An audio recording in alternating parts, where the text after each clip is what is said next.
Info-info nih Cing, woi. Tanggul betonnya di pesisir Cilincing menyulitkan nelayan pesisir untuk melintas. Ini kurang lebih ada 2 hingga 3 km panjangnya Cing. Jadi awalnya perlintasan nelayan, sehingga nelayan kesulitan lagi untuk mencari ikan. Dia harus memutar jauh Cing dengan adanya tanggul beton ini nih Cing.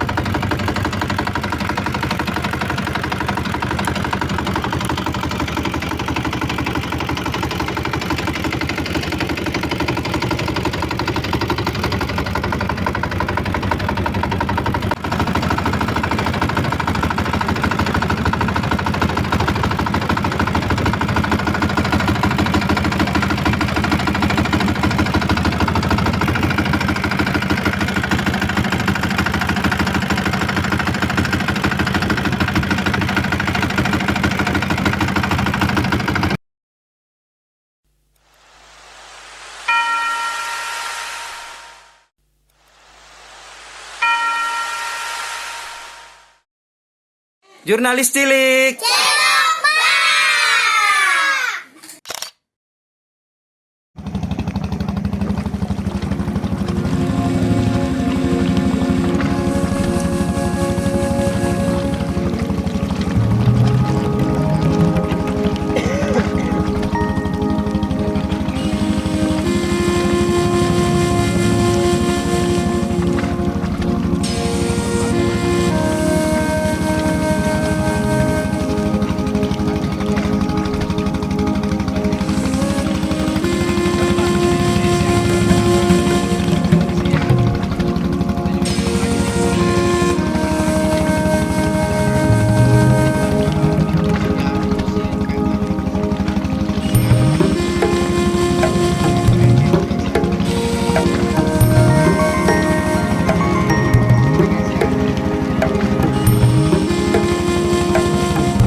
Ini buat sandar ini kali ya, kapal-kapal tanker mereka ya? Iya, kapal-kapal ini pasir.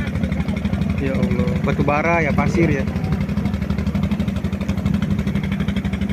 Kan untuk penangguh apa mencegah gelombang pada laut. Jadi dia bisa masuk ke dalam. Nelayan dilarang masuk dalam. Iya. Makin terhimpit dong ya masuk nelayan pesisir ya.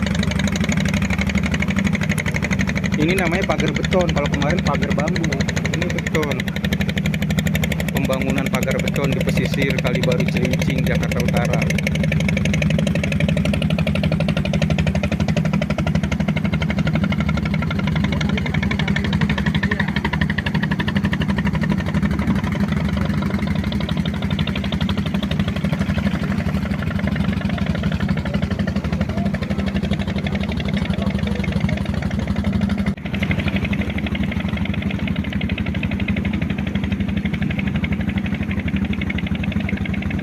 Pemerintah punya apa bukan sini ya? Bukan ya?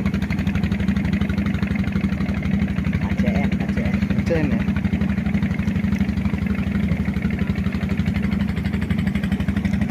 Kan kita masih perusahaan. Iya.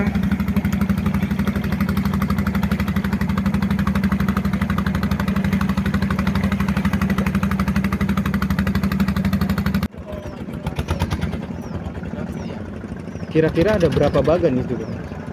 Hampir 30 gitu. 30-an berarti ya, wih.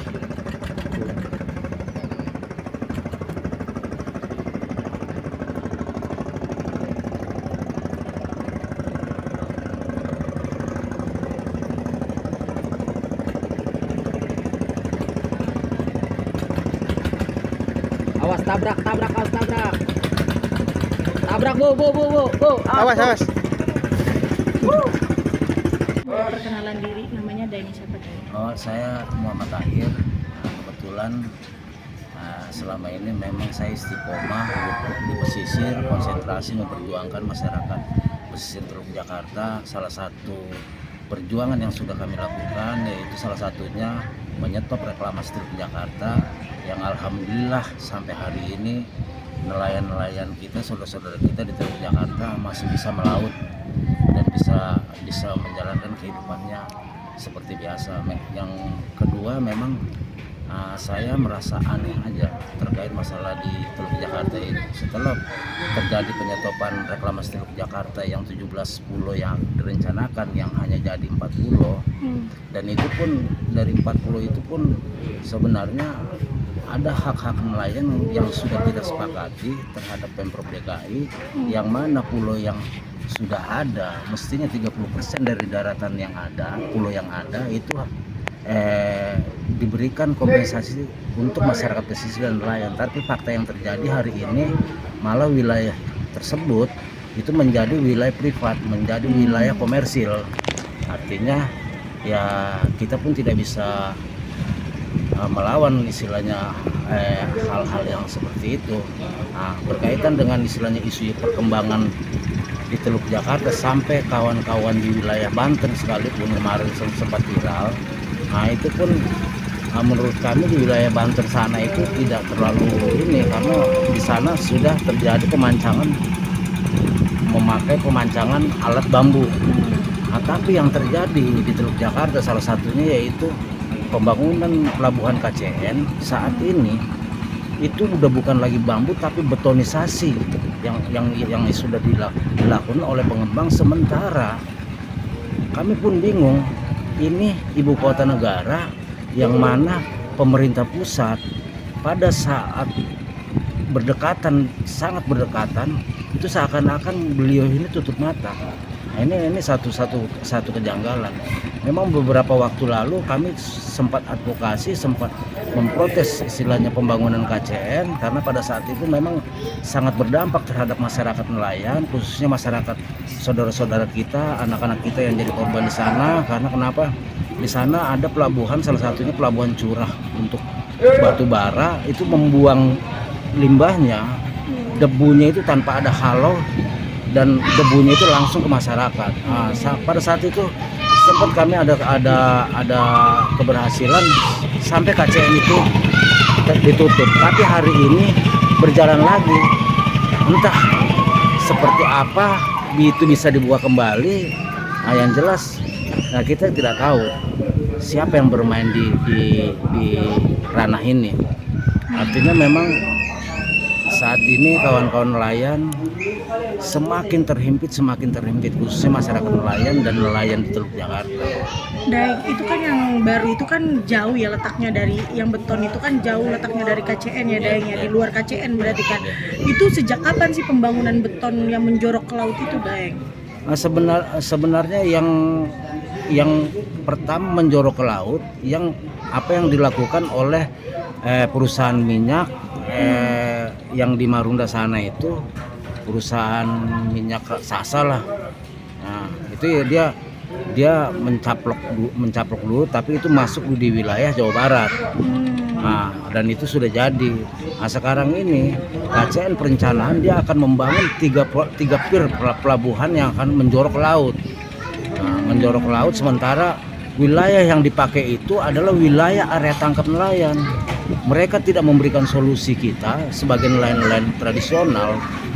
Ini kita ini harus melaut seperti apa? Secara otomatis dampak dari pembangunan itu, yang pertama kita kehilangan area tangkap, yang kedua kita melaut itu biayanya lebih besar lagi karena kita harus melaut lebih jauh lagi gitu. Nah, berkaitan istilahnya. Nah, ini karena sepengetahuan saya, informasi yang kami dapat, tapi ini belum ada kepastian, tapi fakta yang terjadi saat ini KCN sudah melakukan betonisasi di berdekatan dengan muara tempat nelayan itu masuk. Artinya bila mana ini dilanjutkan pada saat musim barat, secara otomatis muara-muara yang tempat nelayan masuk akan terjadi pendangkalan. Nah, itu salah satu dampaknya. Artinya bila mana itu terjadi pendangkalan, secara otomatis nelayan itu tidak bisa melaut. Ya, jadi menurut saya ini satu kejahatan kemanusiaan. Artinya kami nelayan sampai hari ini hidup mandiri, kami tidak membebani istilahnya negara atau pemerintah daerah. Kami hidup mandiri, tapi pemerintah pun harus melihat bahwa ini ada kejoliman yang dilakukan, membunuh kehidupan nelayan secara perlahan. Dalam artian ini yang beton-beton ini itu reklamasi. Reklamasi. Itu artinya memang udah, itu saya pastikan itu reklamasi. Reklamasi. Itu biasanya ini udah mulai beroperasi atau digunakan belum, Daeng? Sampai hari ini ada beberapa lokasi. Salah satunya tempat pelabuhan Curah sudah beroperasi. Nah, sekarang ini sedang dibangun lagi nih, dilakukan pengurukan. Artinya kami di dalam kepemerintahan rejim sekarang ini yang kami dukung. Nah, kemarin alhamdulillah apa yang kita gaungkan di Banten itu di stop. Artinya pemerintah pusat itu harus benar-benar konsentrasi terhadap Teluk Jakarta. Teluk Jakarta, yang mana Teluk Jakarta ini teluk satu-satunya yang benar-benar harus dijaga. Karena kenapa? Sangat langka di Indonesia ini teluk seperti Teluk Jakarta. Nah, kalau ini dibiarkan terjadi istilahnya maraknya reklamasi kecil yang dilakukan oleh korporasi, secara otomatis nelayan akan punah. Nelayan di Teluk Jakarta akan punah. Artinya setelah kepunahan itu terjadi, pemerintah daerah maupun pemerintah pusat pun tidak memberikan solusi gitu. Mereka harus bertahan hidup seperti apa gitu. Karena kita bisa lihat bahwa kawan-kawan nelayan ini kan secara SDM pendidikan kan minim ya. Jadi memang ini harus kita serius. Artinya kalau memang ini tetap dilakukan, kami tidak segan-segan, daripada kami mati kelaparan, lebih baik kami mati darat. Kami akan turun ke jalan dan akan melawan siapapun itu. Baik, berarti di sini untuk kalau reklamasi yang beton ini, Daeng, berarti itu untuk tempat batu bara sementara atau seperti apa sih sejauh ini, Daeng? Setahu yang saat ini yang terjadi, ada salah satunya yang dilakukan KCN itu stopel batu bara, tempat penampungan batu bara curah. Entah nanti kontainer, entah apa, itu kan mungkin manajemen perusahaan lah. Artinya kita tidak mengkritisi dia mau usaha apa, yang terpenting laut yang diuruk ini udah salah satu yang dilanggar, yang memang bahwa laut itu milik rakyat, tidak bisa dimonopoli seperti itu. Lebih-lebih yang diuruk ini memang wilayah area tangkapnya nelayan gitu. Daeng, itu sebenarnya pembangunan beton yang saat ini nih yang kita lihat di depan ini itu dari kapan sih, Daeng? Apakah ada sosialisasi sebelumnya gitu, Daeng, ke nelayan? Memang ada sosialisasi, tapi sosialisasinya itu tidak merata. Artinya hanya kalangan-kalangan tertentu, stakeholder tertentu. Dia tidak menyerap istilahnya aspirasi nelayan yang memang mereka tuh bergantung hidupnya di wilayah tersebut itu. Dia tidak melihat itu. Sementara itu kan harus ada sinkronisasi sesuai dengan aturan undang-undang yang ada. Harus ada istilahnya uji kelayakan, analisis lingkungannya, dampak masyarakat seperti apa. Itu kan harus deal semua. Ini tidak. Jadi seakan-akan pembangunan yang dilakukan itu serampangan tanpa melihat bahwa ini ada keluarga, ada kehidupan yang dilanggar. Kerugian nelayan itu sebesar apa sih, Daeng, dari pembangunan reklamasi kecil-kecilan ini, Daeng? Ya menurut saya sih kalau kita bicara kerugian, ya bukan lagi dari segi materi, kita bisa